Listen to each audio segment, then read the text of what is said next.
Ladies and gentlemen, welcome to the Cold Steel uh, thingy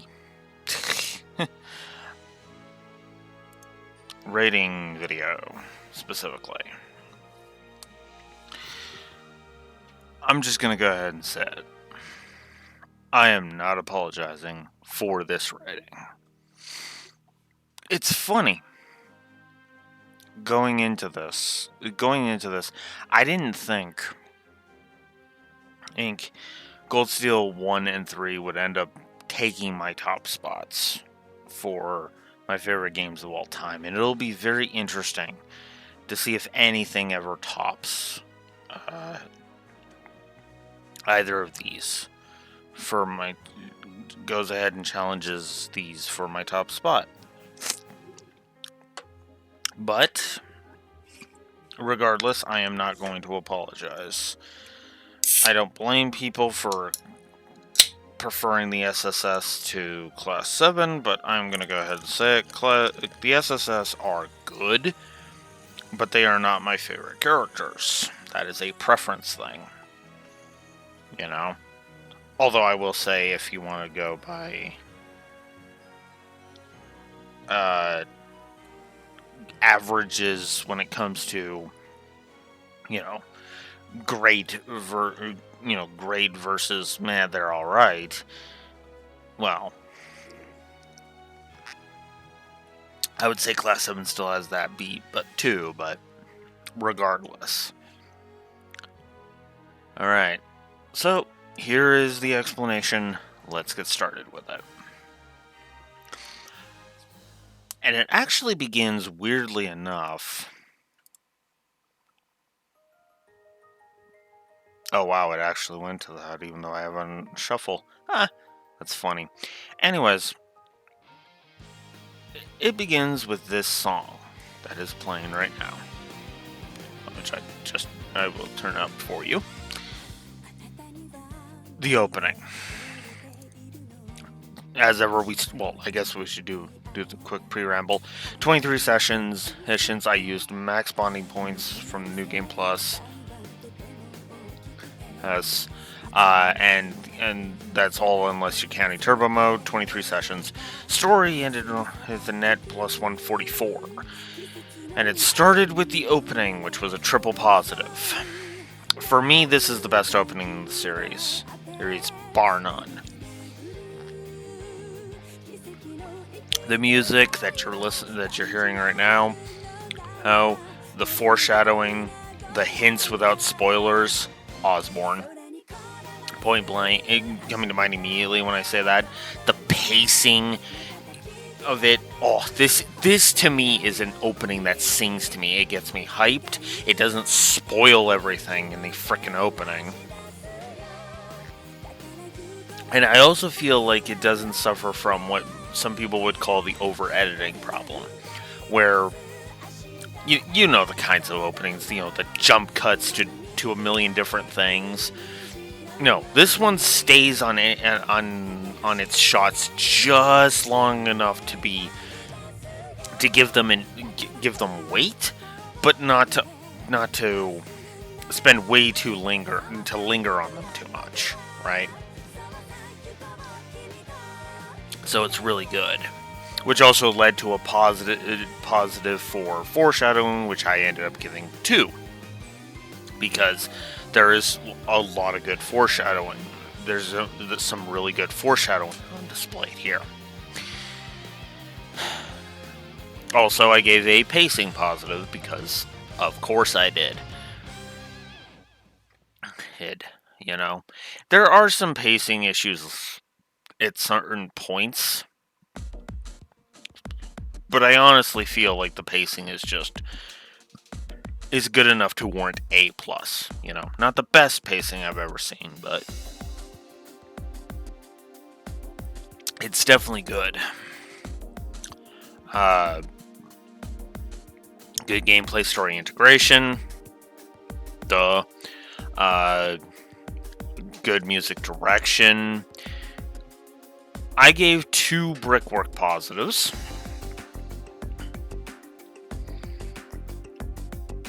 I gave a triple positive for the sprite work, which is the character models. Because, again, that identification at a glance thing, for me, is a triple positive, right? I don't have to remind myself, oh, wait, that's, such and such. I can just look at a glance, right? Which will be interesting when I go ahead and re-examine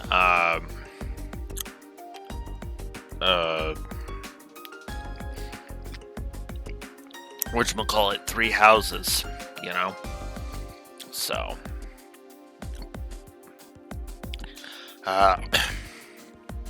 some good animations, some good visual storytelling, which actually got 3 positives, believe it or not.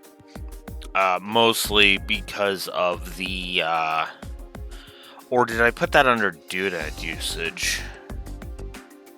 Well, okay, I didn't explain either one, but you could use visual storytelling or doodad usage for this, but I more think of it as doodad usage because, Emma not having a radio in her room, right? Not Emma not owning a radio is my favorite example of that, of visual storytelling and doodad usage, right? 2 background lore positives, because I actually felt like the details we learned about, about the background elements of the lore is good. Triple positive for the doodad usage, as I said.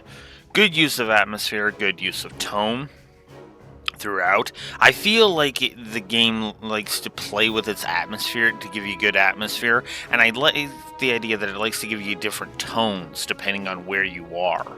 So that's good. Good use of the theme of seeing the world around you with your own eyes. Which seems to be a common theme in the Trails series, I've noticed. I only gave 2 world building pluses for this one. I'm okay with that, because this game really did not... It was not about fleshing out Zamoria, which would have warranted that 3rd positive, but it was more so establishing Erebonia as a place. So, that's good. NPC chat... Good NPC chatter and Lim Blum effect as per usual, which is good.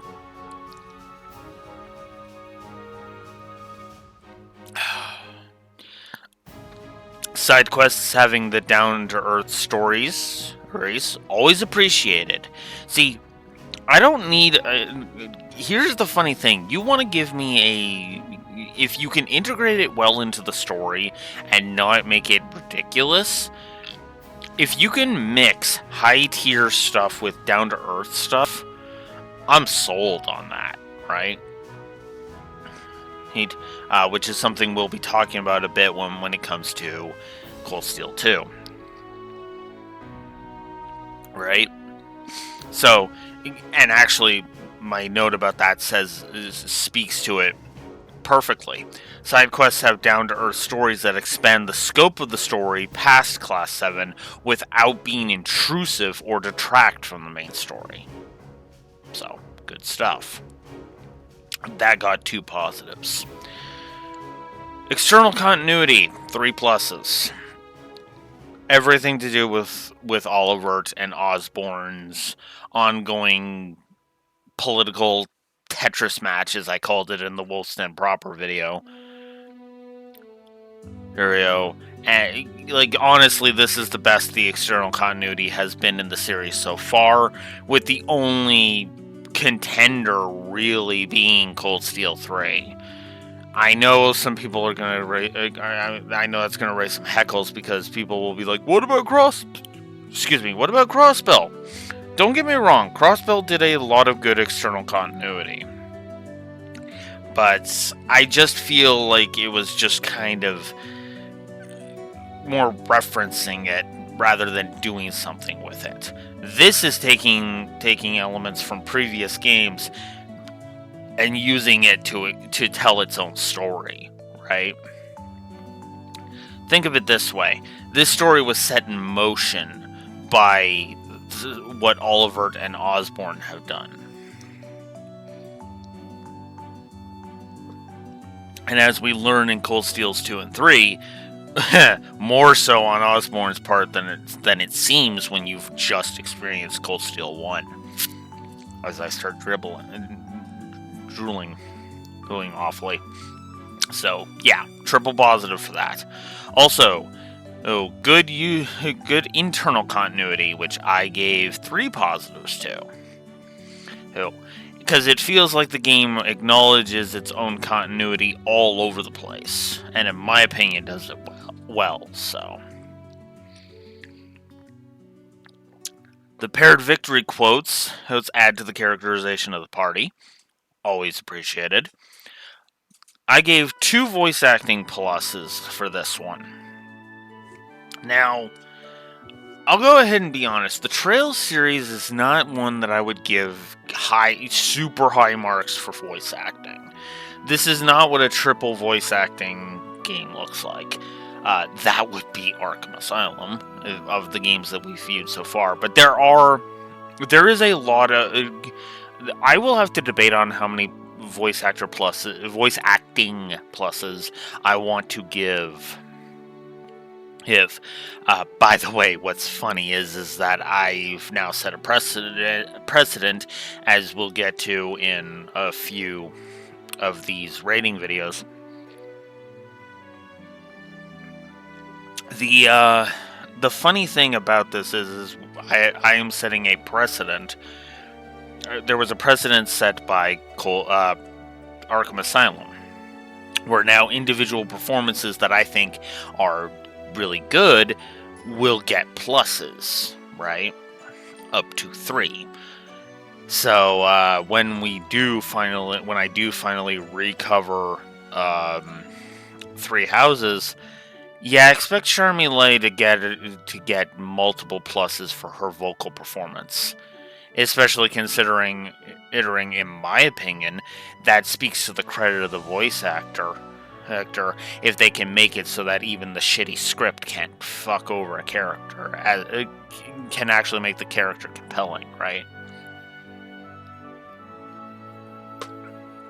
My opinion. So, 2 there. Gave a positive for the voice direction, as I honestly felt it was warranted. Active voice is always a good thing. It's a good thing. I like that. Triple positive for humor. Devil May Cry effect. Kind of added that in after I realized, oh wait, I haven't given a humor plus yet. Whoops! So, good banter between the party members, especially on the train rides. It's in between the field studies. Also, the banter in the dorms, warranting a second positive there. I gave 2 positives for the flash forward. So in total contrast to Trails from Zero's flash forward, this one actually is pretty good. And originally I just kind of remembered Cold Steel 1's as kind of meh. I mean, it's good, but it's not like, oh my god, yes. No, it's actually better than I was giving it credit for. Because it foreshadows the dynamics between the characters and the fact that the scope of the main threat is greater than you realize on your first run, right? You're not realizing how dire of a situation that is on your first run unless you've played Azure, right? And you realize, oh shit, there was more danger to the trade conference than the SSS even realized, right? Which is good. Again, is another good use of external continuity. So, again, for me, external continuity is at its best when it naturally flows into the narrative. If it's shoehorned in and it feels like you're just referencing something for the sake of referencing something, that's not really good use of external continuity. But something like this Flash Forward and the whole Guerrilla sequence in general, yeah, that is good use of external continuity. And yeah, so I went ahead and gave that the Flash Forward 2 pluses. Now we get into the characters. Now this is probably where we're going to be I'm going to have the most controversial opinion. Bar none. Rean is a triple positive main character. In very similar ways to Lloyd, Rean just is constantly a good main character, and I feel like the bad rap he gets is completely undeserved. And it also helps that, well, yes, the whole, well, you are polite, therefore you are a perv nonsense that fucked over the SSS's characterization. I'm sorry, Ellie fucked the SSS out of being my favorite Trails team. She did. Single-handedly. Ellie was responsible for fucking hooking the SSS out of being my favorite JRPG team. And I can easily explain why. Because they were a top contender, and then Ellie decided to pull feminazi shit. And yes, I say that very distinctly. Not feminist, feminazi. Let's see, there is a difference. You could be a feminist, and it's fine. But when you're a feminazi, well, even if your feminist ideals are a little iffy, doesn't matter. You dip into feminazi territory, I don't have any fucking sympathy for you. And claiming that Lloyd is a womanizing perv just because he's being polite is feminazi territory. Like, seriously, all Lloyd was ever doing was being polite. Like, what? Because Estelle has a vagina, she's exempt from that? Go fuck yourself, franchise. And yeah, I say franchise because Rean gets the same kind of shit. My note here basically says it all. Rean is an excellent protagonist, and his haters can kiss my ass.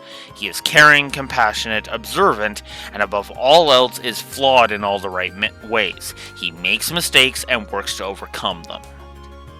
Triple positive. Elliot. Elliot is a timid character done right. Right? He finds his courage in his desire to help, and he really does grow over the course of the series, right? Compare how timid he is in Cold Steel 1 compared to how he is in Cold Steel 3, and it's like night and day. Even between Cold Steels 1 and 2, I would argue. So, yeah, that's actually really cool. Gaius is a bro, and is another triple positive, as he is a bro, and I freaking love him. And I gotta be honest with you, I like the idea that several characters, that it kind of feels like several characters kind of see Gaius as like as attractive. Like, he even gets scouted to be a model if you bring him for the retrieving the concert outfits. I freaking love Gaius. He is absolutely a triple positive. So the next two are literally, despite of their irritations, Eustace and Machias. So Machias, despite his ego and aside from his arrogance and his ego, I like that he's just an honest character who has to come to realize that not everything is black and white, which is really nice. I do feel like his frenemies for life thing with Eustace is a little eye-rolling, but I like that it's just subtly there, as opposed to being in your face about it, which this game unfortunately pulls all over the goddamn place. But we'll get to that in the negatives. and then use this despite his arrogance. I do feel like he is a good character, right? Who manages to see the bigger picture, you know. And the frenemy stuff is fine, and is actually well done, and for the most part, in everything except this first game. But again, we'll get to that in the negatives. Let's move on to a much more positive topic. Towa. Okay, I just freaking love Towa. I'm just gonna go ahead and say it. Towa is freaking adorable! And oh my god, is she a workaholic. Now, to be fair, she's not as much of a workaholic as a certain other character, but at the same time, oh my god, Towa is amazing. You know? And her innocent charm is just infectious. And she's just a constant joy every time she is on screen. Triple positive, no question. I like George. I feel like he's a good support character. Instructor Thomas is delightfully hilarious. We'll be seeing more of him in the future. Don't you worry. Elisa. Alright, so next up, now we get back to Class 7 with Elisa. Alright. Despite some misgivings I have with her and how she treats Rain early on, I do like that she's capable, caring, and a determined character. And that works in how simple yet complex. And I also like how simple yet complex her family issues are, right? I like her being a pillar of support for Class 7. And trust me, that only gets more so in the sequels. Absolutely. I may be a bit of a Laura simp, but yeah, I gave Laura a triple positive. I don't care. I like her being a stoic warrior, and yeah, her character flaws are predictable as hell, but honestly, and they're played for comedy, but honestly, I still managed to like her even in spite of all that. You know, she is my second favorite Trails character. Period. And in this game, easily my favorite character. But that's because my favorite character doesn't really get to really shine until Cold Steel 3. So, yeah. I like Angelica. She may play into some stereotypes that may be offensive, and if so, I will just go ahead and say, hey, I understand, but honestly, I just kind of like her antics. Sorry. Fee. Oh, man. Okay. So, give me a second here.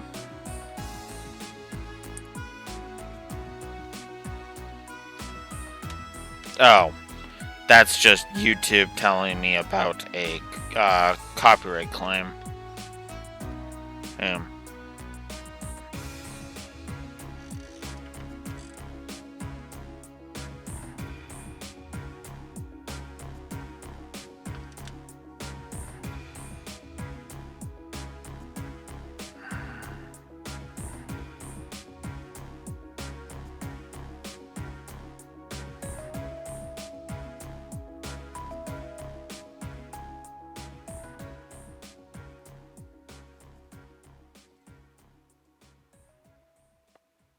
Okay.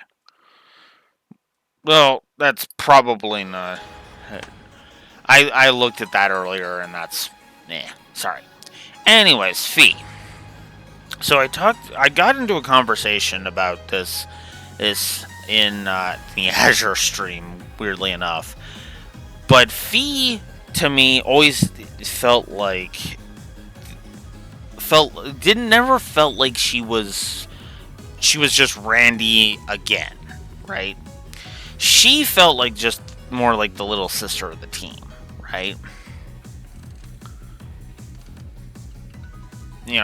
And for me, she is awesome, and even if she doesn't reach the heights heights of awesome in terms of being an ex-Jaeger that Randy achieved, right? To me, I just kind of like her as kind of like the capable little sister, right? And just her nonchalant attitude just kind of adds to that flavor for me, right? And you bet your ass I'm looking forward to seeing her in more stuff, you know? So Emma only got 1+ this time, but still is a really good character, and I liked her. Not much to really add to that. Rufus, Eustace's brother, was awesome. Not to be confused with Rufus Shinra. But regardless.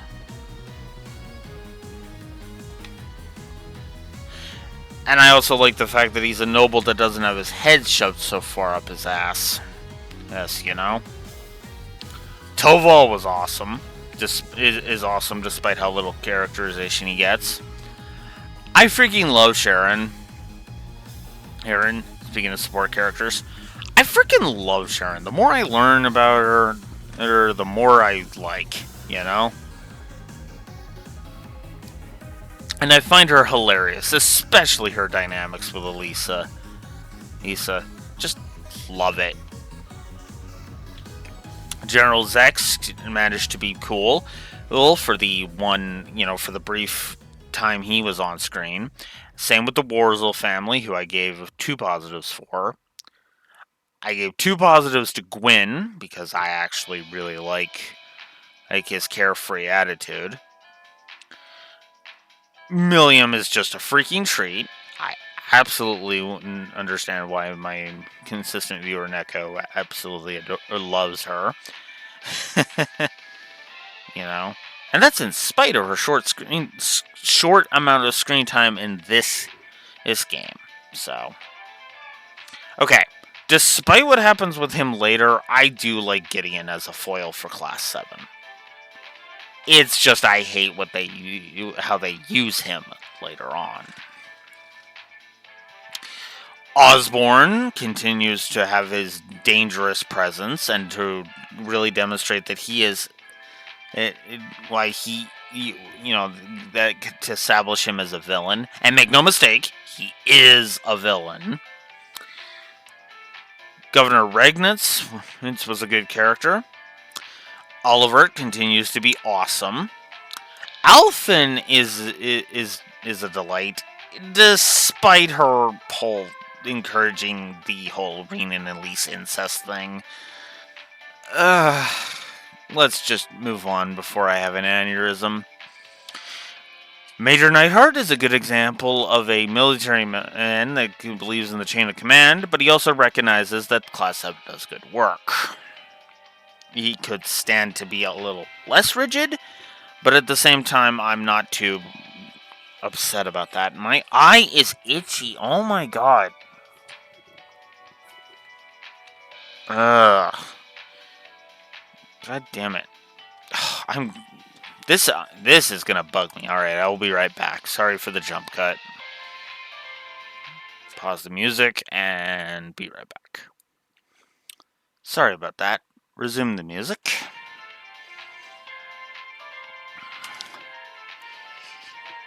Okay.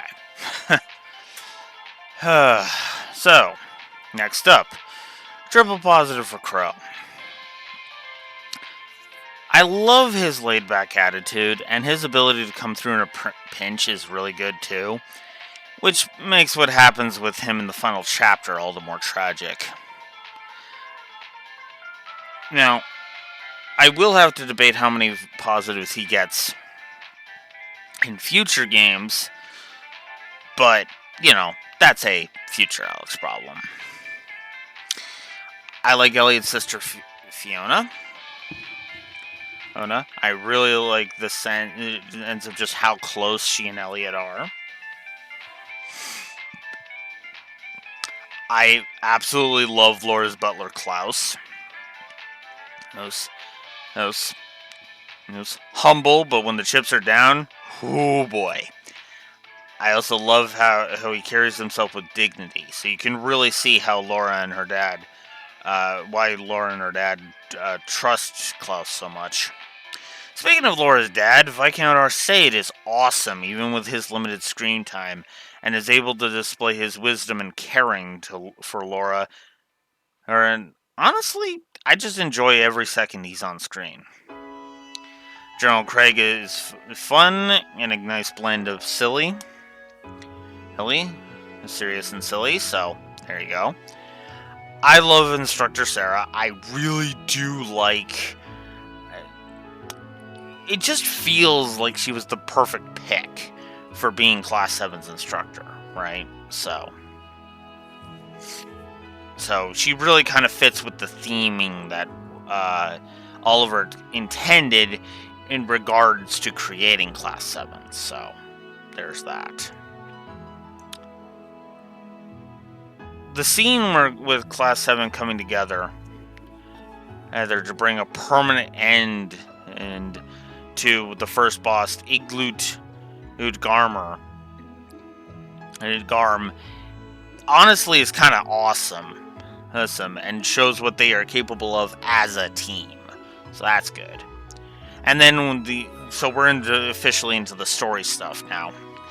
I love the scene where Class 7 is firmly established as we get, and is good as it really does establish Class 7's function, and also hints at the arcs of specific characters, specifically Eustace, Machias, and Elisa. Then there's the intro in general, which I end with the prologue, which was just a triple positive, as I absolutely love it as an intro. Then there's the scene where Elisa and Reen apologize to each other for what happens during the prologue. Specifically, the thing with Reen ending up underneath Elisa with his face in her chest. Because it avoids treating Reen like he's nothing but a pervert, or nothing but a perv when he's trying to help. And I literally could not help myself but type out, "Hey Ellie, you taking notes, bitch?" Because, yeah, that was the big thing that was just pissing me off about Ellie the entire time I was playing in the Crossbell duology. I was like, you're pissing me off, Ellie. Like, seriously. So, and okay, admittedly, I would acknowledge that I'm being too harsh, if not for fucking Maria Bell force choking Kia and Ellie not being fucking pissed and frothing at the mouth with homicidal rage at that. No, instead it's, "Oh, this isn't like you, Belle. Why are you doing this? Wah!" Go fuck yourself, Ellie. This avoids that because, yeah, Elisa recognizes that all Reen was trying to do was help, It really does start to show that these two can reconcile and come together, right? There are some hang-ups about it, and some, but those are actual more comedy bits, because it's more like, "I order you to forget that ever happened." That's gonna be hard now, thanks. So, and considering that this game, and for that matter, all 4 Cold Steels will try to push the player towards romancing these two, yeah, it's nice that the game does it naturally, This is what the game considers the canonical pairing, so not for me, but to be fair. The hidden side quest, A Rose by Any Other Name. This is the one with Vivian Lind, where we meet Vivian Lind, and Lind asks for flowers, and Vivi, disguising herself as Lind, asks Reen to get a grand rose. I freaking love this side quest. It is so hilarious. And it also shows that Reen is capable of making mistakes, so that's nice. I do like what they do with Blue Blanc story-wise, They plant the seeds of him being an eccentric noble early to make the reveal about him being that Blue Blanc, and later all the more satisfying. Then there's the heart-to-heart from Chapter 2 between Reen and Eustace. This is the one where they're awake at night and they chat. Good scene. It made me appreciate Eustace for the first time all game, and it's a good diving into both his character and Reen's, so that's good. Then there's the scene right after that, at the start of day 2,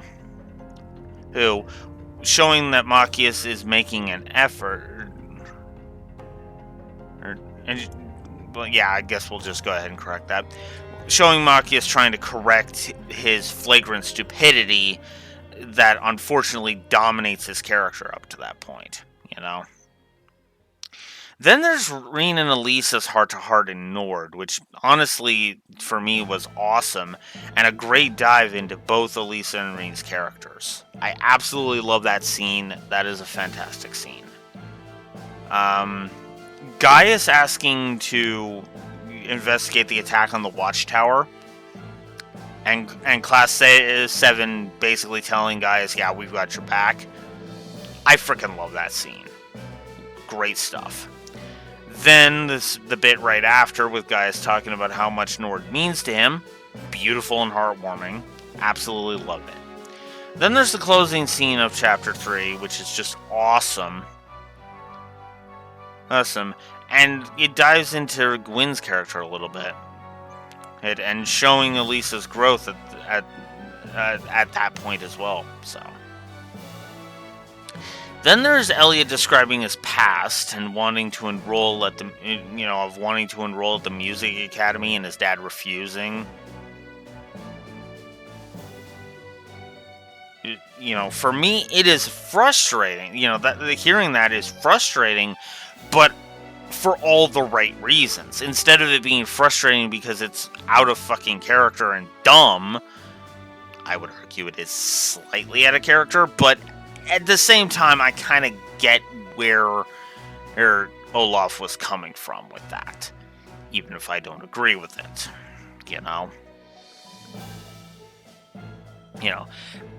Like I said in the Wolfsten proper video, it was the right thing. It was the correct thing for the wrong reason. Then there's Laura's explanation of why she and Fee have been failing to form a combat link, as it's wonderfully poetic and shows how complex the issue really is. It really was, and honestly, for her character, made perfect sense, right? Some people say it was kind of dumb, and nonsensical. No, it made perfect sense. Laura felt like there was a contradiction happening with Fee. And that was really causing issues, right? But, and like I said in the Wolfsten proper video, right? It was a clash of ideology that was preventing that. Then there's Fee's backstory, which is just wonderfully tragic. Whereas Zygmunt back in Azure described the duel between the Jaeger King and the War God. When he described it, it was yep, that happened. But hearing Fee talk about it, well, it shows that it was a tragedy, right? So, I like that. Different perspectives on the same event.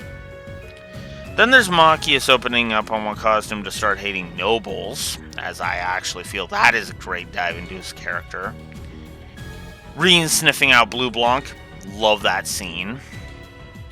Class 7 meeting with Alphen and Olivert, that's a grade A, display of their character. I love Olivert explaining why Class 7 was created. And as I put in my note here, it's a great example of external continuity, right? because it was inspired by his time in Laburl. Estelle's and Joshua's crew in specific, and even had a famous bracer placed as the instructor. So best of all is that if the player pays attention, they can pick up on all of this early on as well. There's a scene literally where Rean picks up on the fact that what they do on their field studies is usually the MO of bracers. And my eyes still having focus issues. God damn it. So, then there's the agreeing to be the RMP's reserve troops. Why is my eye not focusing? Oh my god.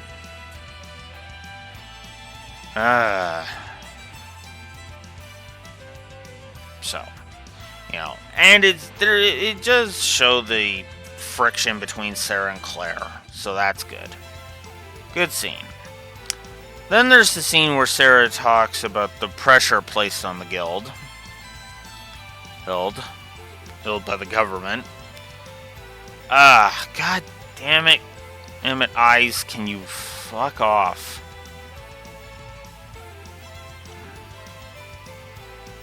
It shows not only insight into Sarah, but shows that she is starting to really warm up to her students, because she's willing to talk more and more. Then there's the optional heart-to-heart between Rean and Sarah, which is if you have Rean get up and investigate a sound that wakes him up briefly in the middle of the night.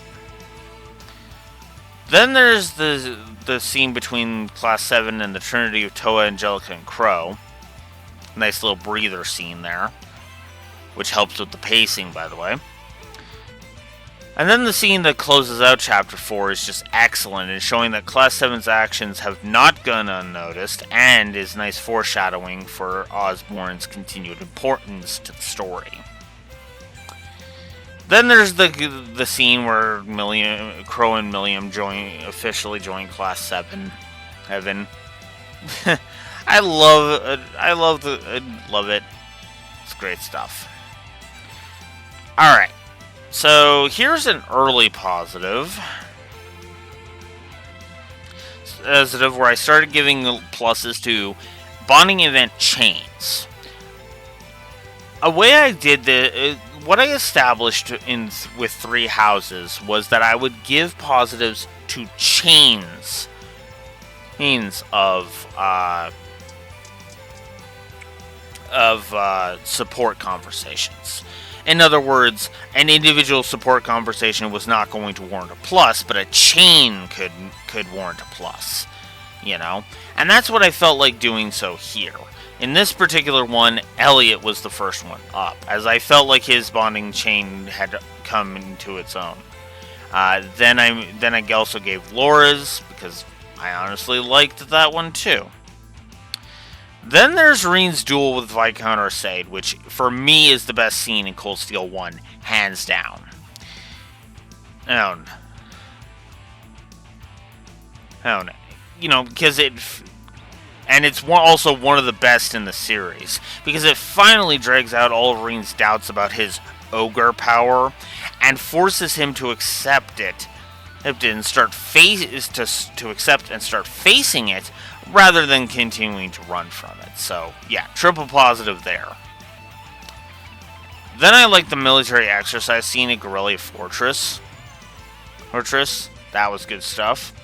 Then there was the end of Chapter 5, namely the incident in Guerrilla Fortress itself, which, that is how you do tone shifting correctly. The escalation was natural and smooth, not to mention demonstrating that the situation was way more serious than it appeared on the surface, which played into the reasons why I like the flash forward so much too.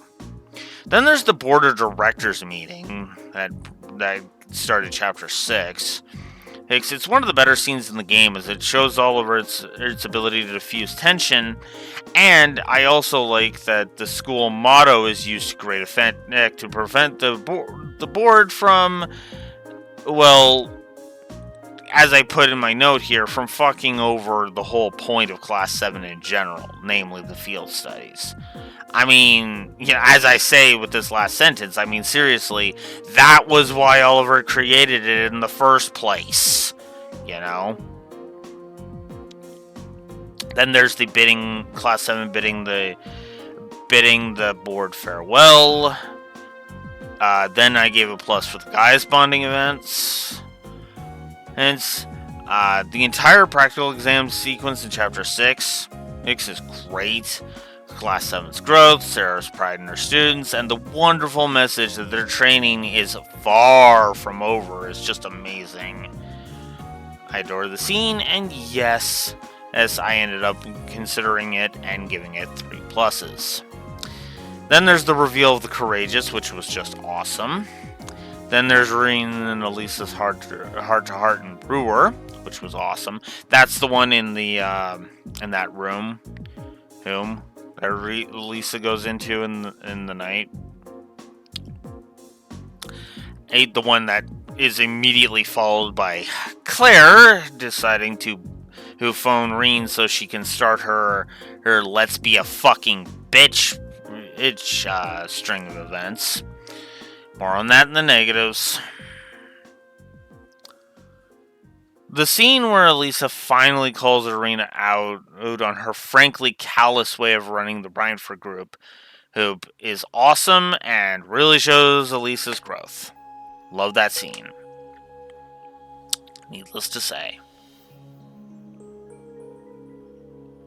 And I love that Irina quietly acknowledges Elisa's growth too. Retrieving the outfits, and then we start getting into the outfit scenes. The one with Elisa makes me laugh every time. Not the funniest of them, but it still makes me laugh. And it shows off her analytical mind, so that's a plus. I love the outfit scene with Fee. And her constant teasing of Rean with him being pervy, it's just unlike the asinine Lloyd is a perv subplot from Crossbell. This is just Fee poking fun. And I can't wait to see how everybody looks in the stage outfits. And by everyone, you mean our curvier classmates. I do not. It's,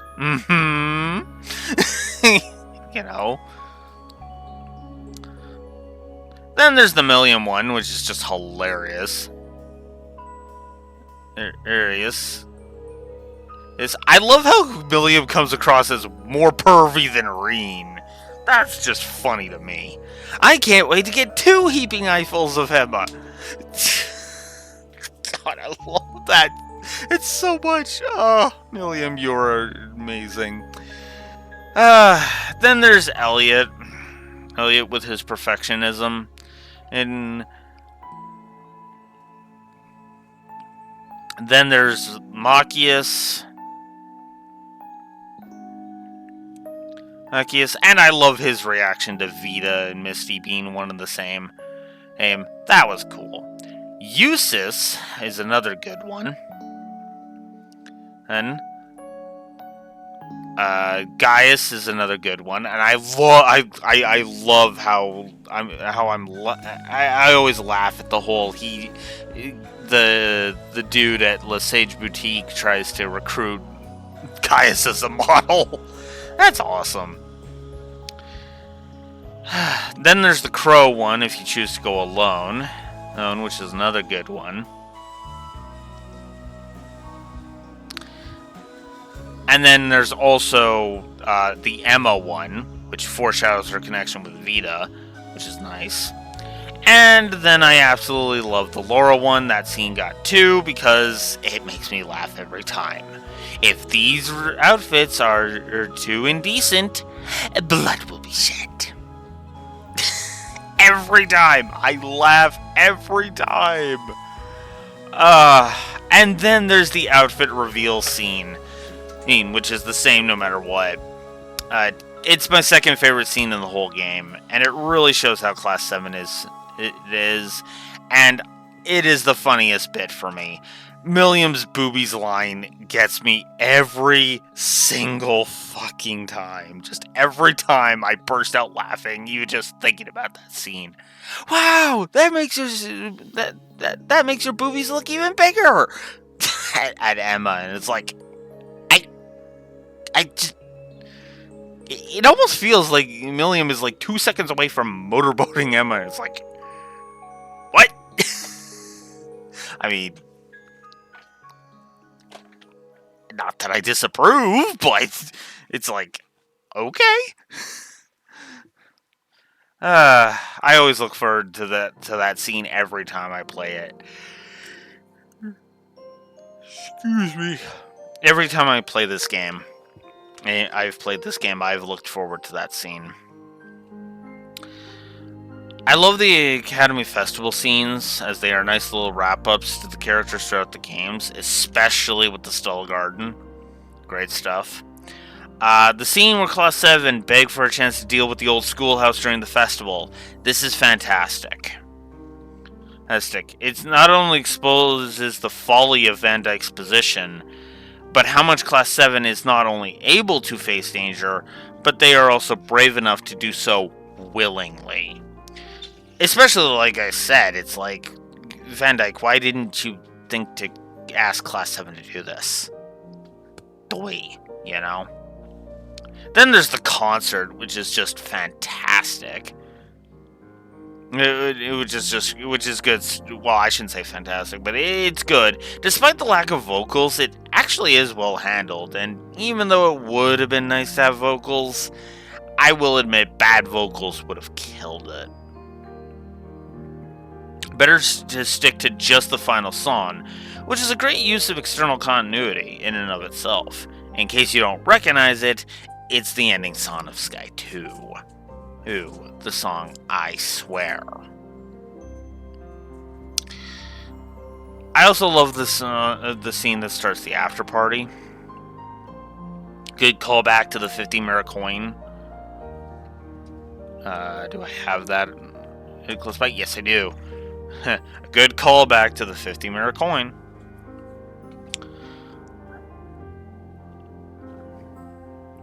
And this is when we start getting into the final bonding events. It's Elisa's final bonding event, really good. Elliot's, absolutely. Machias, yeah. Emma's, all of these are for very similar reasons. They show the growth of the characters, and I love them. You know, Emma's with whole secrets. Eustace. With Eustace's, I especially like the nice touch of him being at Thor's as Eustace Alborea and not the son of Duke Alborea. Wonderful distinction. I love Fee's one. That one's kind of cool. Gaius' final bonding event where he declares Erebonia his second home. That's good stuff. Milliam's is really good. Good at showing that she really wants a shot at a normal life. So that's good. Crow. Crow's final bonding event really does show how close his friendship with Reen is. And his advice is nice at needing someone close to you to help you when you need it. Kind of ruined by Reen laughing at that, which I would backhand him for. But that's beside the point. Sarah's final bonding event, and that's good stuff. I honestly love Toa's, which, looking at this again, yeah, Toa's got the most positives out of all the bonding events. Ha! It's funny. It's a good display of her character, and that reaction to her being asked to dance is priceless. The voice actress nailed that line. It nailed that. What? That what was just perfect. Absolutely perfect. I like Laura's final bonding event as well. Not a surprise. Then there's Osborne's speech, which is great at building tension and distracting you from the whole Emma knowing Vita thing, which is kind of awesome. That is awesome. Then there's the reveal that Crow is C, which originally admittedly did not work for me, but then when I viewed it again, I was like, okay, actually that works for me. That actually does work, you know? Then there's the Phantasmagoria scene, depicting Heimdall's occupation, and I feel that is well handled. Then there's Class 7's reactions to all of the insanity and their willingness to fight on anyway. Then there's the scene with the instructors and Sharon fighting with the reveal that Sharon is also a Ouroboros. That's actually kind of cool. Then there's Valamar's Awakening, which is the official completion of the shift to the mecha genre. Love it. Then I also love the little final farewell bits.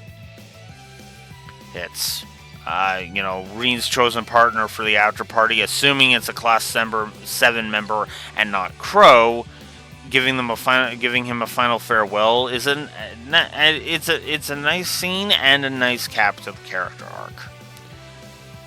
And I will admit, I think the ending is wonderfully tragic and heartbreaking. As far as cliffhangers go, there is only one by memory that tops this in terms of being a all hope is lost moment, and that's Cold Steel 3. Although I will go ahead and I will say Cold Steel 3 doesn't hit as well.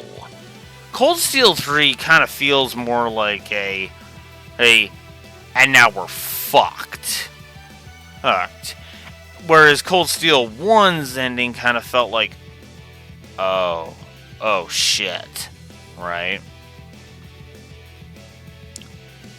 And then the outro in general, despite everything, all the problems we will discuss with Cold Steel 2, the ending still gets me pumped for talking about it. But you can't have the good without the bad. Let's talk about the negatives now. That took me about an hour to get through all that. Not surprising, there's a lot to discuss there. First and foremost, the triple negative for the rivalry. It's not well handled in this first game, in my opinion. It feels like the game is shoving it in your face way too much. Excuse me. And it just doesn't work for me. It just gets tiresome. And that's why it was a triple negative. I also gave it an empty text negative because, again, every time they bring it up, it's freaking empty text, so fuck that.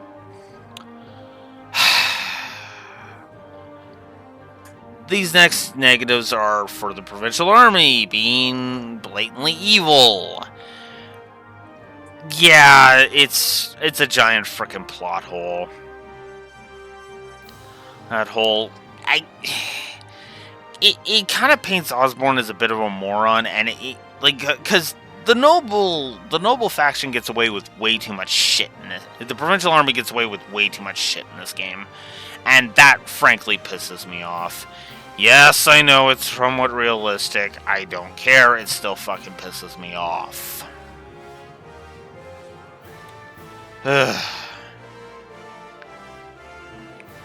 Culminating in stuff like, oh hey, the Provincial Army are aiding thieves, and they don't suffer any consequences.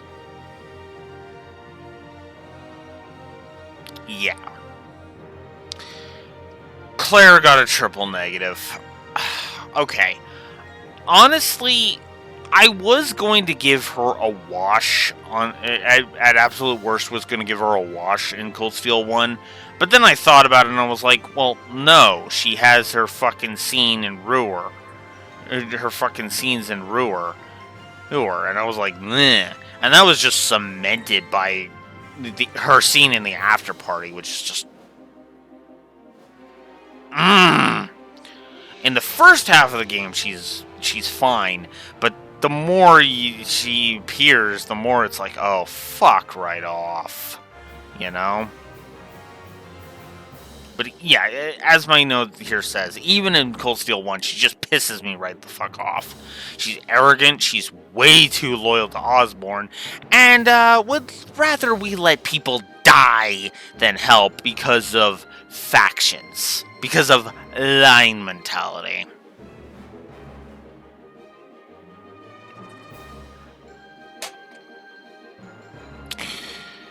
That speaks for itself, I think.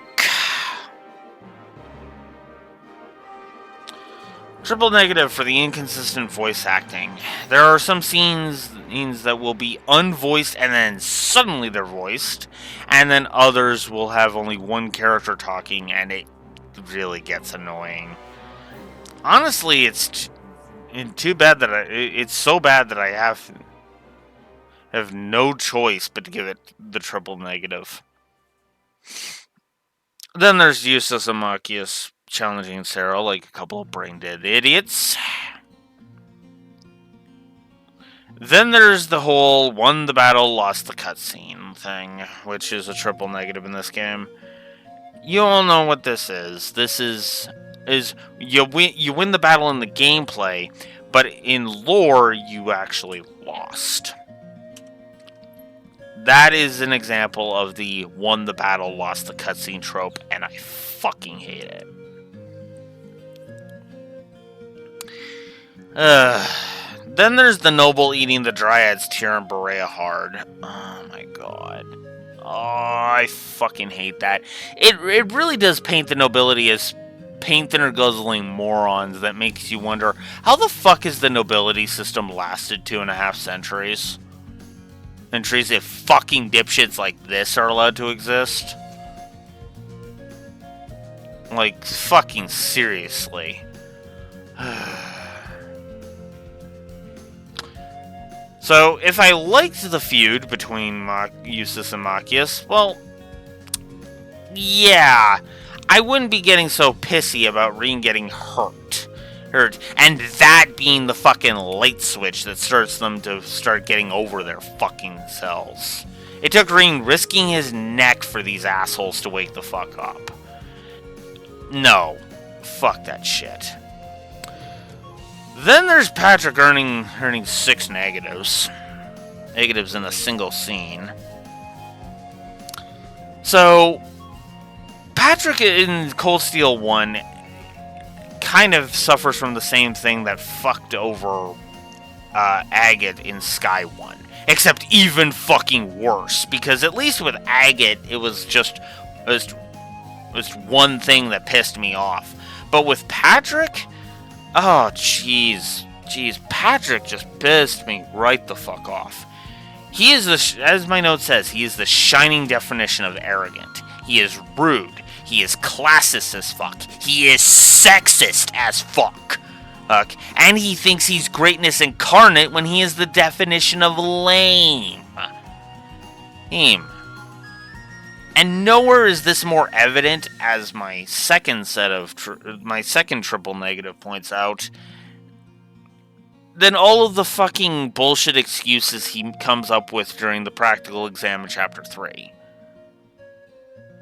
It is the main reason for his triple negative in the fucking first place. Because here's the thing. Okay, he wants no women. And if you try to bring Laura, he will reiterate. And that pisses me off. You try to bring Eustace. Nope. Nope, he doesn't want that. He wants a very specific party. I fucking hate that railroading. And we'll get into issues with that in the gameplay section. Because, Jesus Christ. At least this is stupid. It really does piss me off in all of in every fucking way. And it makes me wonder how the fuck he survived to Cold Steel 3. Well, I suppose he smartened the fuck up right at the end of Cold Steel 2. It's about the only explanation I can fucking think of.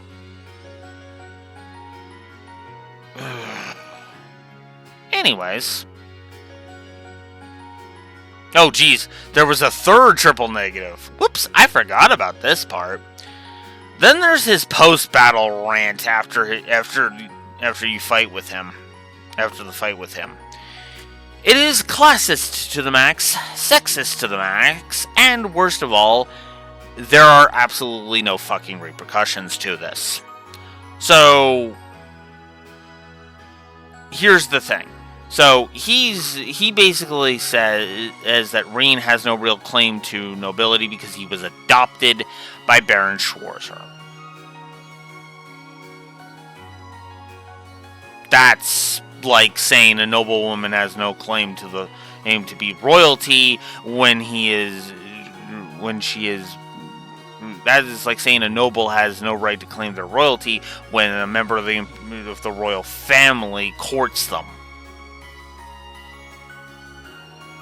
Yeah, that doesn't fly. And then it's sexist as fuck. Because again, because he's basically spouts off shit at fucking Elisa, which is just go fuck yourself. Oh, never mind the fact that and this is right after his fucking shit with the whole, women belong in the kitchen mentality, which just fucking pisses me off. And, oh yeah, let's not also forget the fact that he's also, racist against fucking, against Gaius by calling him a barbarian. Which could be seen as a double standard, considering he will actually get mad about that in Cold Steel 3. So, yeah.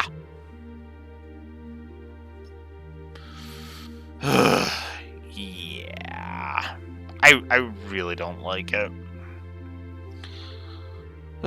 Speaking of headaches, Elise ended up being a negative.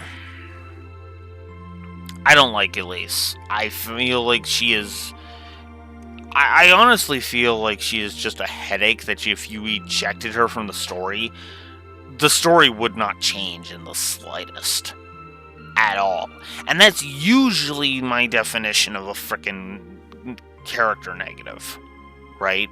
Where you eject them from the fucking... If they're fucking irritating and ejecting them from the story would either not change a thing or improve the story, that's a negative. And it just pisses me off. Then there's her argument with Reen in Chapter 4, which is just... Oh my god.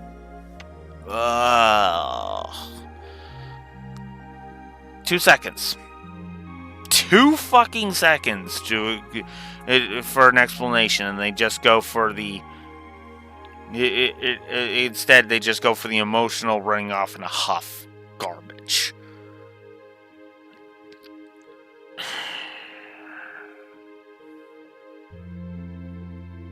Yeah, cliches are not automatically bad, but when you use them badly, they are bad. Oh god. Then there's Reen claiming that Patrick picked a fight with her. No, Reen, Patrick would want in her pants, not to pick a fight, you moron. Oh, fuck.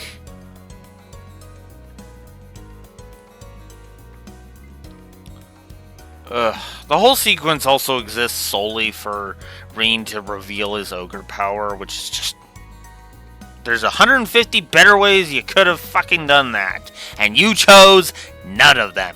You chose the shitty fucking incest route. Out. Go fuck yourself, game. Then there's the terrorist attack on Heimdall being full of cutscene incompetence. Then there's the fake drama of the catacombs. With the catacombs collapsing at the end of all of that, which is really fucking stupid. Then there's the triple negative for Gideon heading off to Crossbell. Oh, Lord. Alright, so this would be amazing external continuity, but it is instead the worst example of it in the entire franchise. Okay? They play up Gideon's role here in Cold Steel 1 like it's some grand thing. But if you've played Azure, well, you know it's a bunch of bullshit. Because Gideon accomplishes fuck all. He literally shows up, fights the SSS, runs away from the SSS, and then gets killed by the Red Constellation. That's it. That's his great contribution.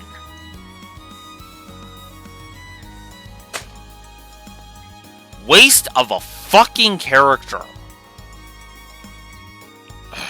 And he literally gets... He just literally gets a throwaway line announcing that he's dead. I said it in Azure and I'll say it here. Here. Awful use of a fucking character. Triple negative for this garbage. Then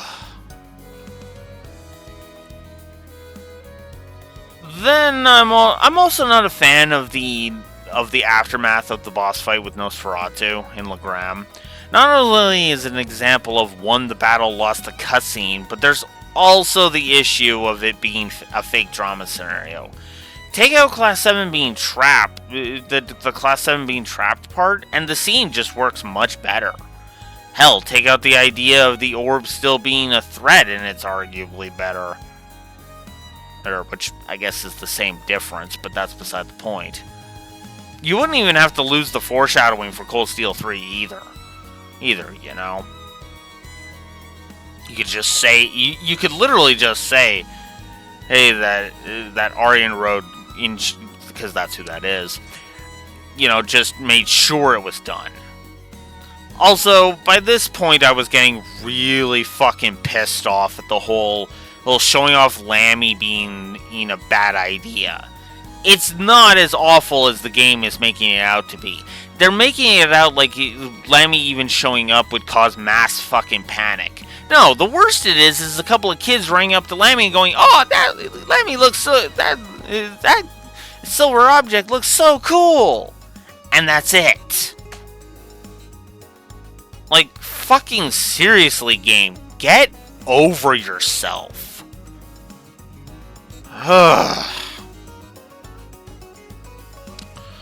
So, remember all the way back at the beginning of the negatives where I was bitching about the blatant evil of the Provincial Army? Yeah, this is where they drive armored cars into the middle of Ruhr, with nothing coming of it. Now, you could argue with Rufus there that it's all just trying to subtly set all of that up, but at the same time... Excuse me.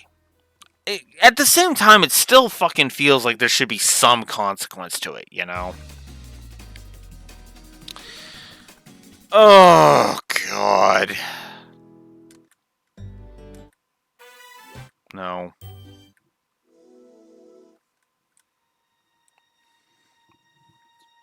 Then there's Claire reprimanding Class 7. So, this happens right after they saved those people in the factory. Claire the previous night had said, observe what is happening and do your best to stay out of it. First of all, that's fucking stupid. That is really fucking stupid. And is something a villain would fucking tell the hero. You should stay out of... Keep your nose out of affairs that don't concern you. That is what a villain would do! Okay? You're not the fucking hero here, Claire. You are not even close to being the fucking hero here. You are a moron who wants people to die. Go fuck yourself. And in some ways, and in many ways, fuck the future games for trying to paint you as some kind of fucking noble hero while we're at it.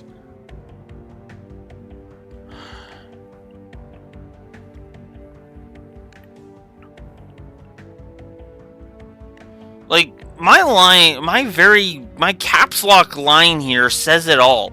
People's lives were on the fucking line, and this brain dead whore basically says that Class 7 should have let them die. I was angry at this, hence why the next line is literally, fuck you and die yourself, Claire. And, you know, sadly, I could see things going much better for all of Zemuria if she had offed herself at some fucking point. And I will probably be debating a negative for Claire being, for the narrative trying to paint Claire as sympathetic in Cold Steel 4, because good fucking lord. Then there's the blatant evil of the Provincial Army, and by extension the Noble faction, continuing to piss me right the fuck off.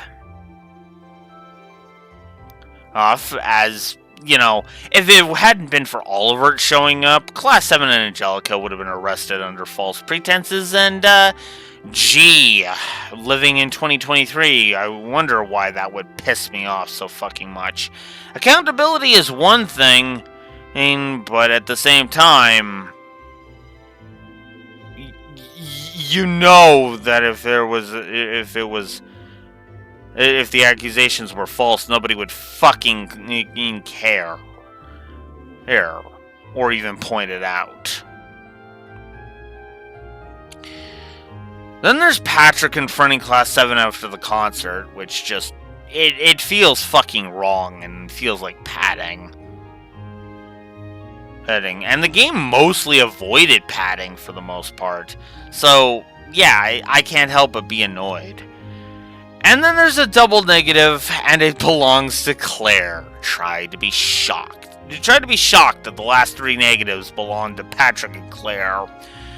So during the after party, Claire suggests that Class 7 will, not might, will break up and possibly become enemies, that is one of the most idiotic and bullshit statements I have ever fucking heard in my life. Period. Let me explain something to you, okay?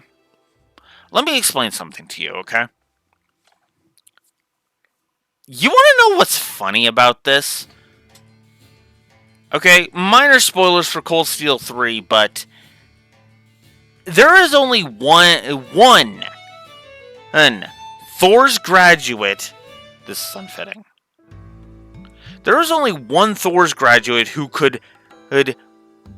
you could possibly, if you squint hard enough, see as an enemy to Class 7. Who don't break up, by the way. They just go their separate ways for a year before coming back together to fight a great threat.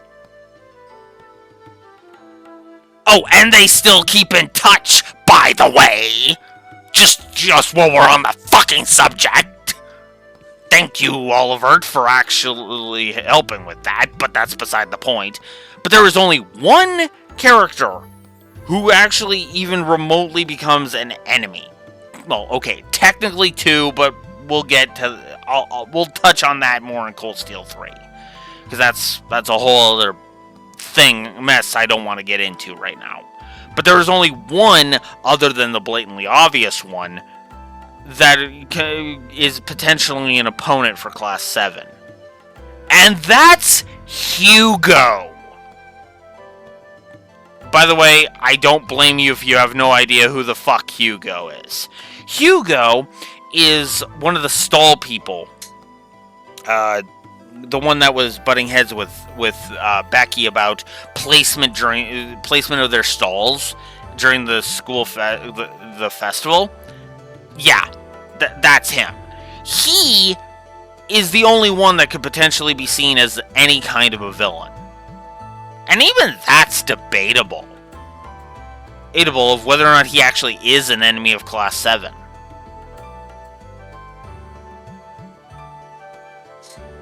You're fucking telling me that Class 7 would actually fucking drift apart? Are you fucking stupid, Claire? I got vitriolically angry at this because it was so fucking stupid. Maybe when she graduated, there would be some weight to that, but god damn it, with how blatantly evil the Noble faction is, which that point came up in like so many of the negatives, like holy fuck.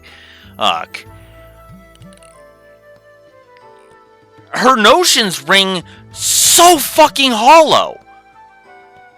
Like, I'm sorry, this is like saying that Lloyd would join Ouroboros. That's how fucking stupid this statement is. Lloyd joining Ouroboros was as likely to happen as Lloyd and Maria Bell having sex was. Which, by the way, that had so little chance of happening, it's not even fucking funny. Like, even if she wasn't, trying to get in bed with Ouroboros, there is no version of any kind of reality where Maria Bell and Lloyd bang. Period. There is no version of events where that happens. And yet Claire is basically saying, oh yeah, Lloyd and Maria Bell are totally going to fuck. I know that's a stupid analogy, but that is basically what she is saying. Like, she might as well be saying... She might as well be saying that Reen is going to... Might as well say that Reen is going to become a fucking circus performer or something. For all the fucking sense it makes. Because that's just how fucking stupid it is. Like, the state of Erebonia at the point at the end of Cold Steel 1 does not invoke confidence for me to say that, oh yeah, Class 7 will totally break up. Yep, totally. That's totally a thing that's gonna happen. No.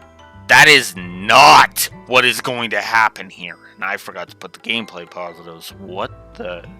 In the gameplay score, But yeah, that is not what is going to happen here. 110 minus 69.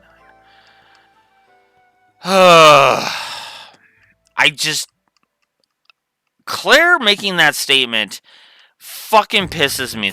Yeah, fucking pisses me off to the point where even my speech is getting fucked over. Or my ability to say words is getting fucked over just thinking about how blatantly fucking stupid of a mindset that is.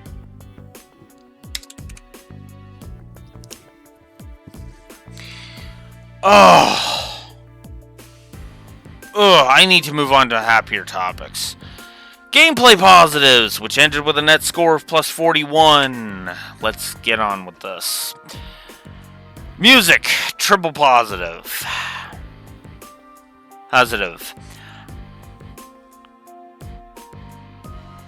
Cold Steel 1 and 3.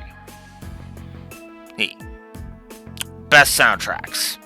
Bar none. Absolutely. Gameplay story integration, as per the usual. Usual. The dynamic main menu. I absolutely love the dynamic main menu. This is a positive that Cold Steel 1 and 2 will both get. A triple positive for this, because I talked about this back in Xenogears. Here's with the whole file name thing, where the file would display what part of the game you were in. I liked that, mostly because it actually kind of helped you remember, kind of keep track of where you were. And with, where you are in a given thing, if you wanted to look up a walkthrough, that actually helps. So that's actually cool. I like that. The good save system and good new game plus are positives.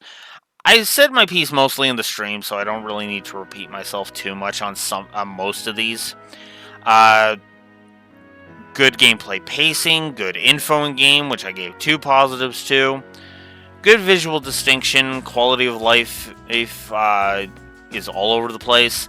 Ease of the menus, equipping and modifying orbments at shops, changing links in battle, swapping active party members in battle, etc., etc. Then I gave a second quality of life for all the times the game is like, yeah, maybe you should prepare before advancing. So, yeah, those, all of that warranted 2 pluses. Mixed pawn shop possibly having items that you missed. Good stuff.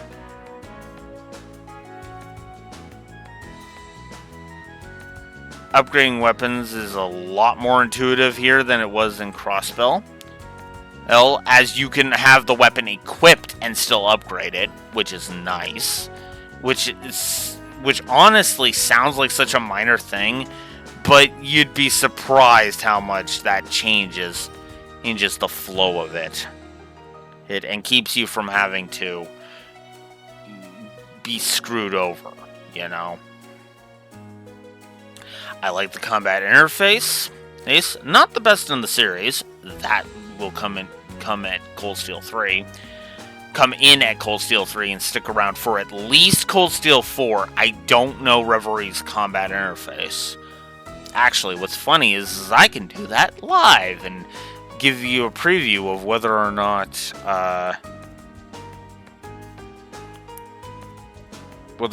that is a thing.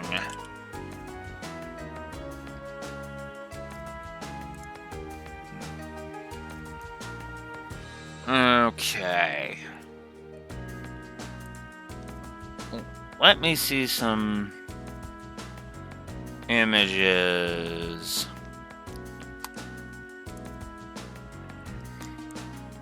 Oh, yep, looks like Revelry's gonna get that same triple positive. So there you go. Oh, hell. Oh, looks like it's gonna get a few of the triple positives. But I digress. Anyways.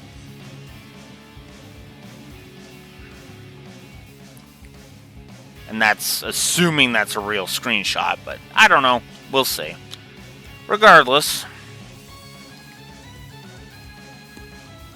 I love the combat link system. Really love it. Love it. The follow-up attacks and all that. So that's cool. Triple positive there. Enemies running from you on the field when you're too high level. Always a good thing. Killing them on the field, saving you time and effort on a new game plus run. Good. The link level system. I love leveling up links as there are multiple ways to do it. So, such as bonding events, studying together in Chapter 3, reading certain books found throughout the game, all that good stuff. Triple positive for the core combat. I love I love Cold Steel's core combat. Always have. Even if some games aren't as good with it. High Cold Steel 2. And some of the issues I have with Cold Steel 3. But that's neither here nor there. Rush and Burst are good attacks. X. Counterattack on miss, still an awesome mechanic. The combat HUD. So, the combat HUD is excellent. A lot of at-a-glance information, right? Shows the enemy's HP, the attack type stat, your attack type stats. And you can simply hit square to bring up the details, and it fills out as you fight, and fully if you use a scan. Personally, I honestly love this HUD. It's a triple positive for me. I know nobody's going to agree with that. For example, the Lore Runner's not going to give the Cold Steels triple positives for the HUD. I'm pretty sure. But regardless.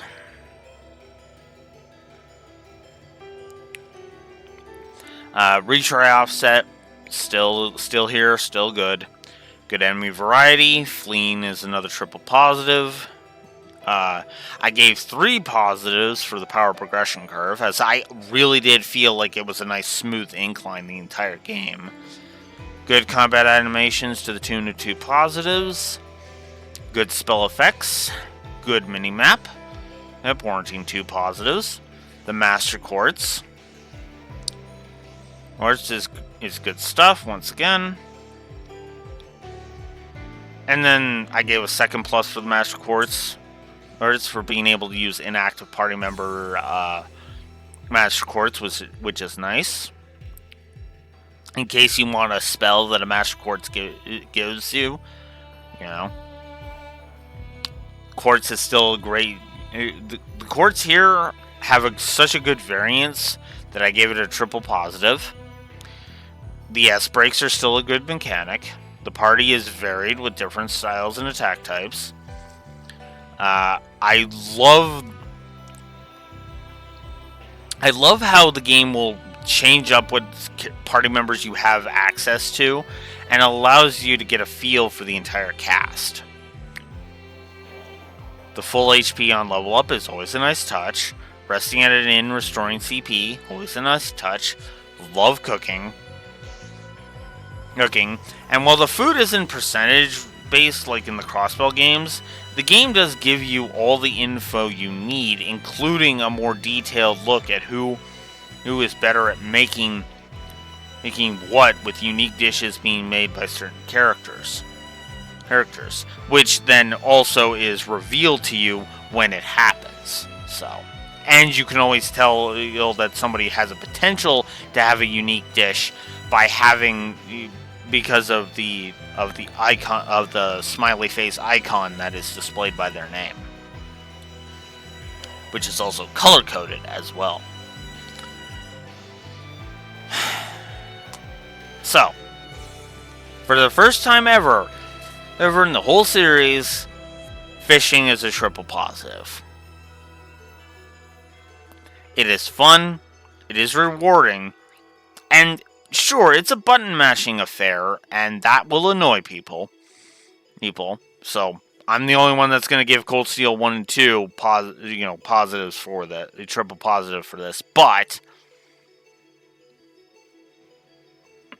you can mitigate the mashing needed by upgrading in your fishing rod as you progress. And the points you'll need for that and the upgrading to those rods is based upon how many different types of fish you catch. So assuming you do the minigame enough, well, you will gain the best rod in the game, right? And there are ways to get, now, is it a little walk-to-righty? Yeah. But honestly, if you do keep up with it, yeah, you'll have more than enough angler points for it, Unless you spend all your points on items, That's about the only way you would. Also, most of the RNG, he has been told to fuck right off. Certain true, there is still some RNG involved because, you know, duh, even in real life, fishing has a bit of RNG. It has, you know, as some RNG, for lack of a better word, luck, in other words. But regardless, even if I stand alone, triple positive for the fishing. 2 positives for the fast travel. You know, decent enough fast travel, and it's available pretty quickly. I like Blade as a minigame. The cosmetics, even though most of the cosmetics are on New Game Plus, but even so, you know, good stuff. Igloo. Now we're actually getting into some of the good into some of the. Now we're getting into the basic stuff. I like Igloo Garm as a first boss. Yes. You will hear me say this a lot, but there were a lot of bosses that surprised the shit out of me with how decent they were. I love the intro from a gameplay perspective. Again, the prologue. The April practical exam, good. It was a good fight. Scary dinosaur. Don't look at me like that. That's what it's called. Decent fight. The May practical exam was good. The pair of Kazakh Dovins. They are challenging, but they are not overly cheap. Those are those big dogs you fight in Berea Hard. The practical exam fight against Patrick and his flunkies, despite all of the issues I have with this fight, both from a railroading perspective and from the perspective of his character, it was still a good fight. Thunderquaker, despite his ads, is actually fun and he feels fair for the most part. The battle against Millium, fun stuff. Fighting Gillian and Nord is honestly a fun fight. The fight after him, not so much. The Awakening of Reen's Orga Power is a great Hyper Beam moment, even if we don't get it added to Reen's move pool here. And the music stopped because it's done.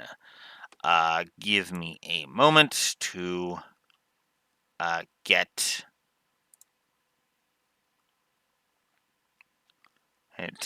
that up.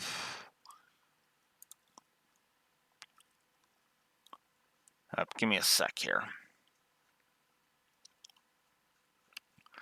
This is going to take me a minute. Sorry.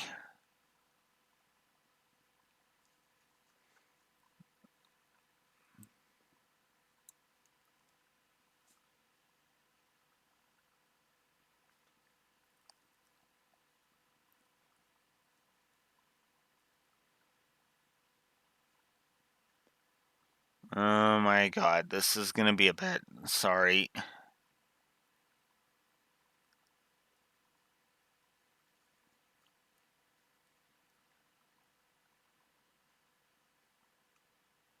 Okay, that's 2. Oh, I should add that to the...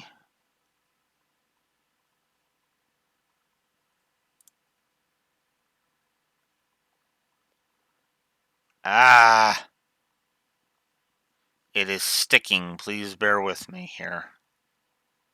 Oh, what am I doing? Be right back. Sorry about that. Needed to find in the rest of the music.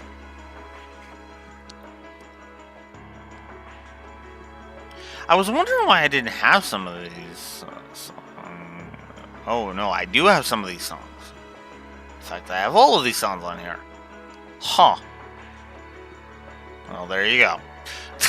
Sorry. Anyways.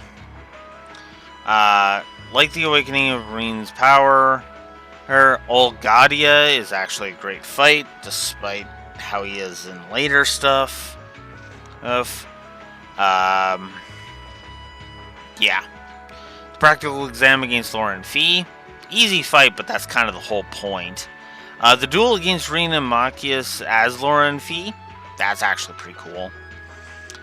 You would think I would hate the Great Sharkodiles, but, no, actually, I kind of liked them. Hate him. Hell, even fighting a pair of them in the Crystal Garden was kind of fun.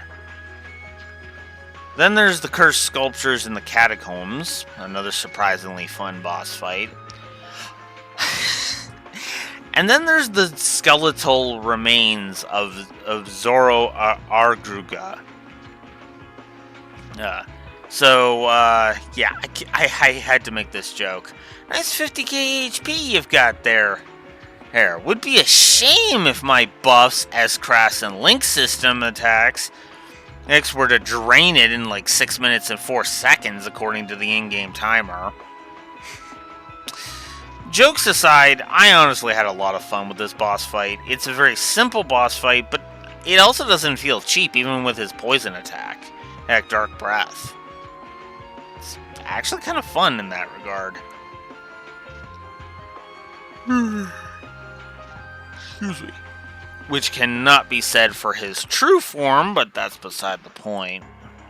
We won't deal with his true form until Cold Steel 3, so yeah. We gotta wait until then. Okay. So, this one might sound weird coming from me, considering Ring was getting as bullied as my eye. Hey, fucking seriously, why? Hey, what the fuck is in my eye? Ah. Fuck it. Fuck it. We're just gonna do it like this. We're just gonna... And I can't focus.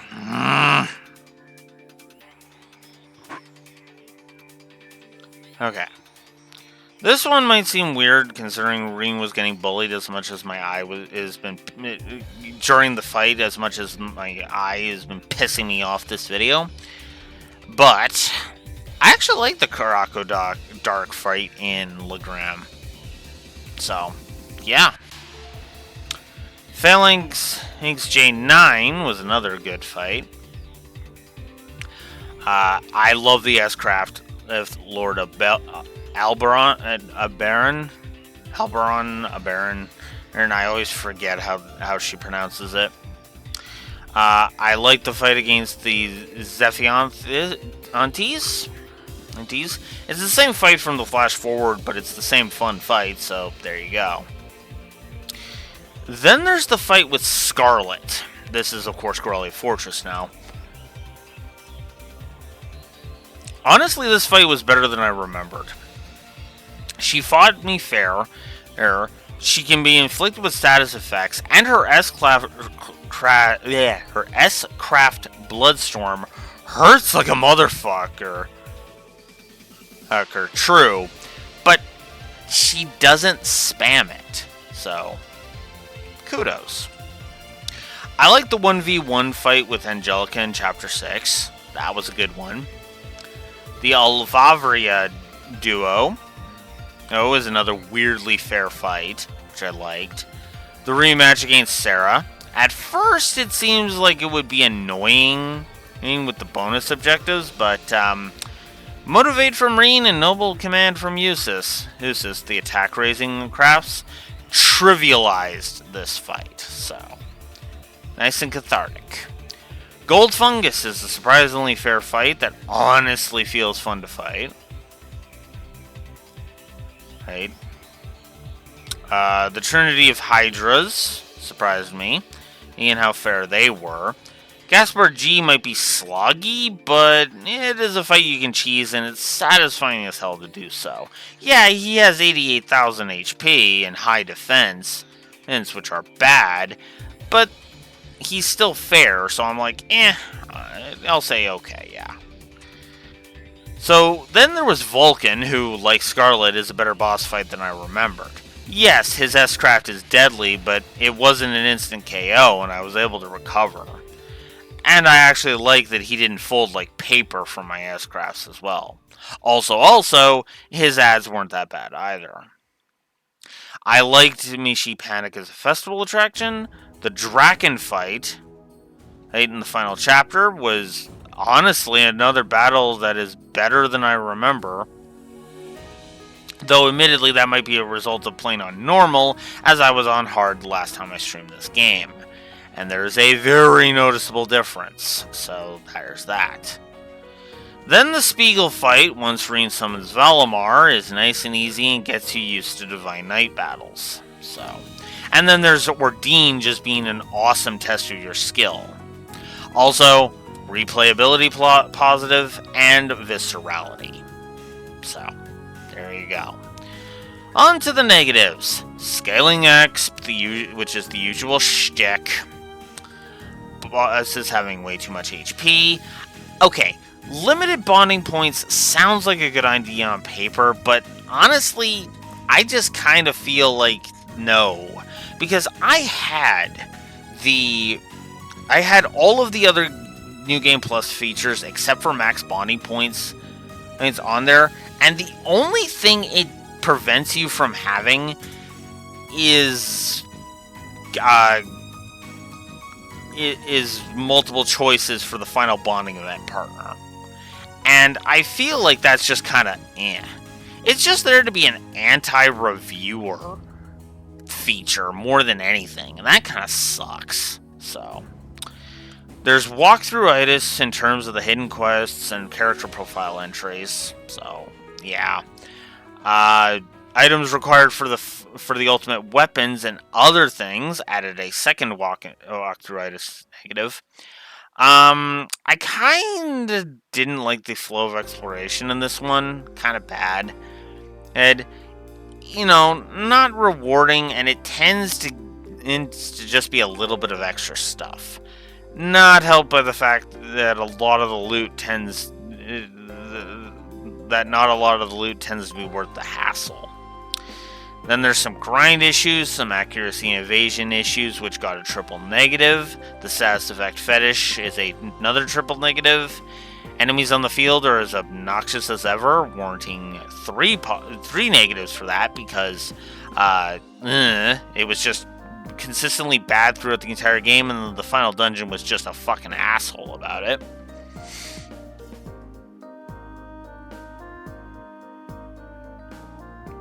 Tough enemies being not worth the hassle didn't really get super bad until the final dungeon, but yeah, the final dungeon is really that bad with tough enemies just not being worth it.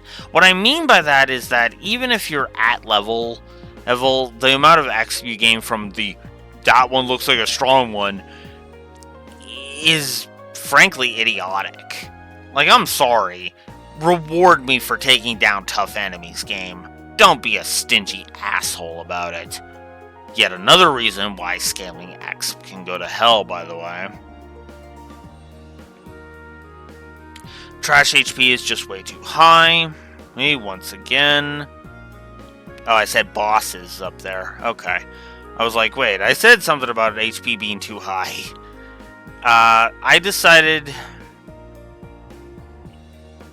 I need to give a triple negative to the difficulty curve.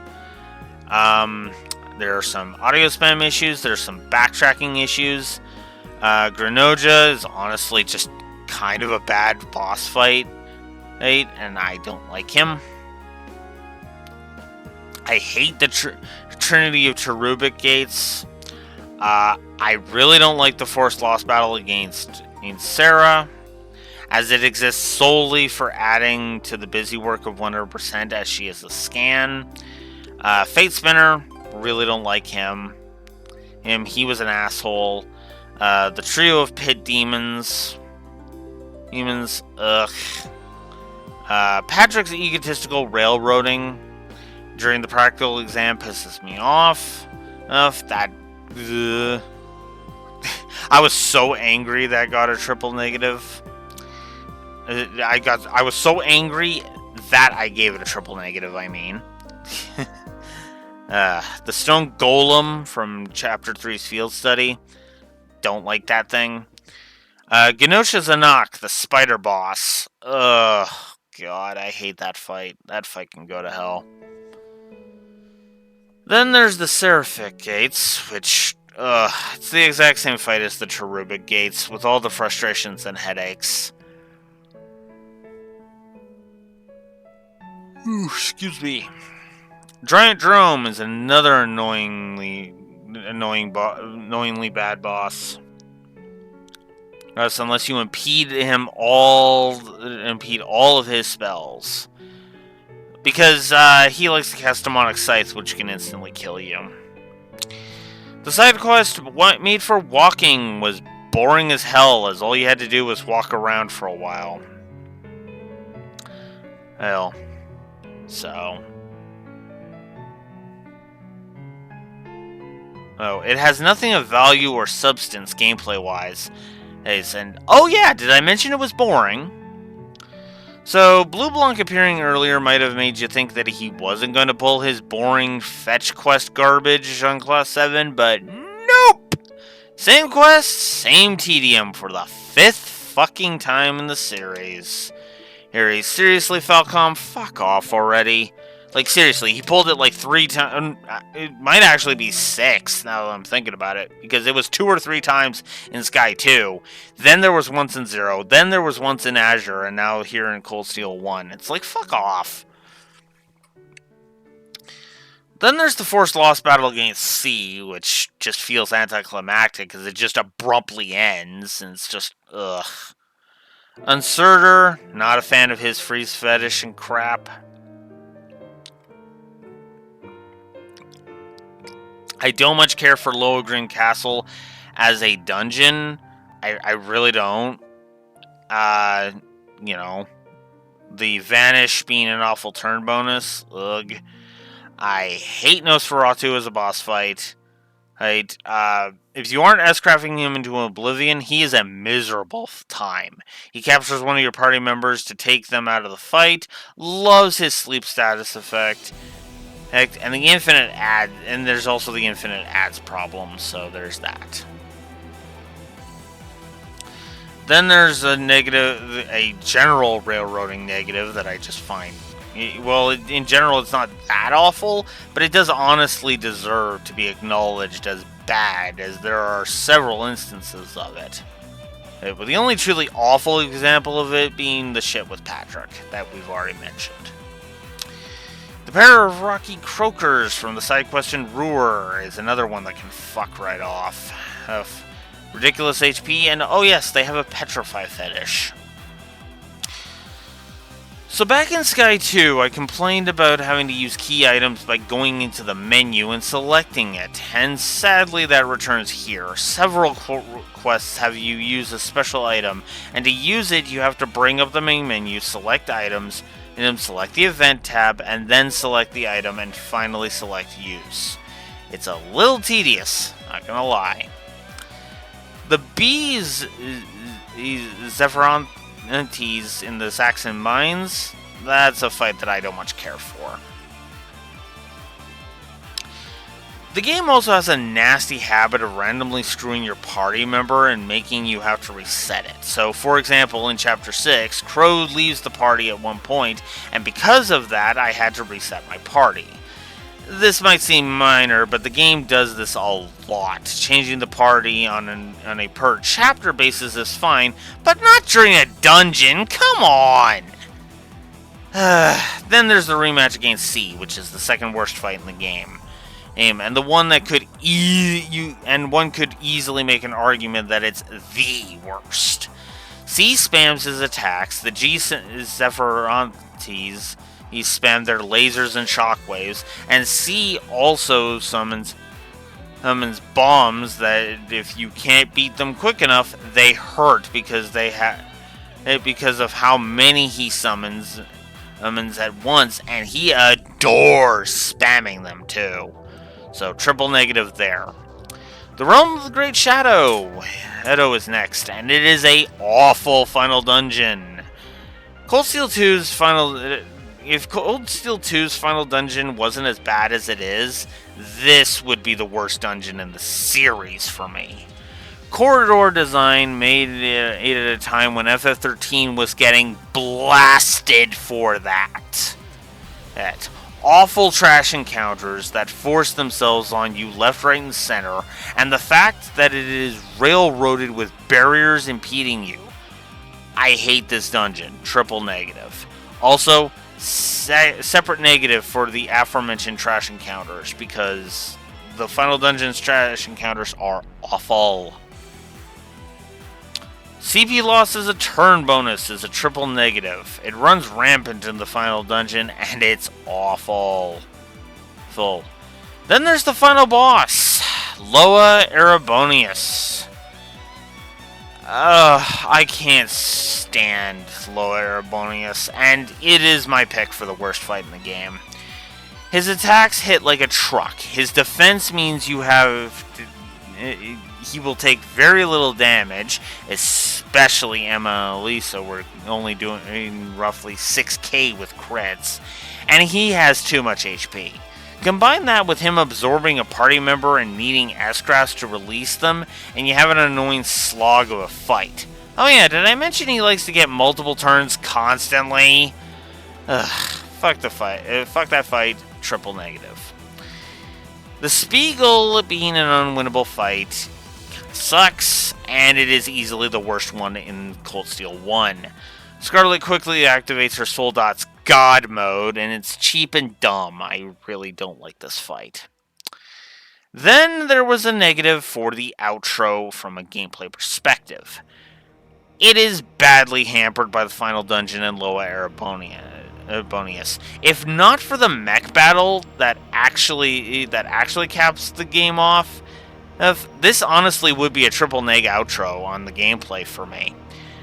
But those mech battles do actually make the outro work. So, nice. Just like the number of negatives. And that's it.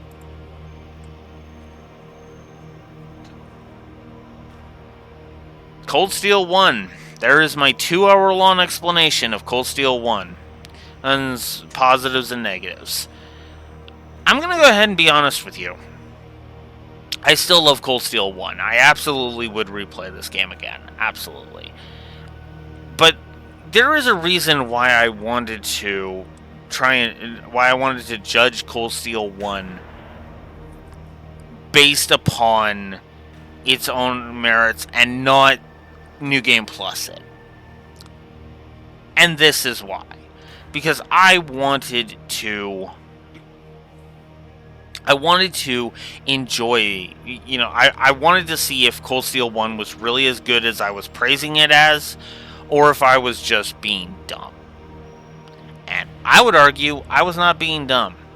This is a good game. I highly recommend Cold Steel 1, even if you have played the others in the series. Next up, however, we unfortunately have to dive into the ridiculousness of Cold Steel 2. I am not looking forward to talking about that one, but for this rating, I'm done. So, till next time, Blue Wolf Alex the Lore Walker signing out. Have a good one.